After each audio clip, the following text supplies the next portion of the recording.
Shugaban Amurka Donald Trump ya bayyana cewa ƙasarsa na iya shafe Iran a cikin dare guda don rikicin ya tsananta. Wannan furuci ya janyo kakkasar suka daga Majalisar Ɗinkin Duniya, wacce ta buƙaci a kwantar da hankali domin kaucewa yaƙi a gabas ta tsakiya. A gefe guda kuma Iran ta jaddada cewa ba za ta buɗe mashigar Hormuz ba a halin yanzu. Tana mai cewa matsayarta kan mashigar mai muhimmanci ba za ta canza ba duk da matsin lamba a halin yanzu.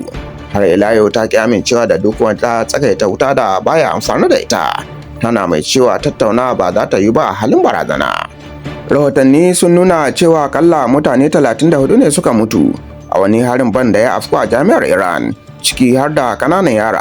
Haka kuma Iran ta zargi Amurka da Isra'ila da hannu akan kisan wani babban jami'in hukumar leƙen asirin juyin juya halin musulunci. A Gaza kuwa dakarun Isra'ila sun kashe akalla Falasɗinawa 10, ciki har da waɗanda ke neman mafaka a wata makaranta. A bangaren diflomasiya, Pakistan na kokarin shiga tsakani, inda ta mika wasu shawarorin sulhu tsakanin Amurka da Iran domin rage tashin hankali a yankin.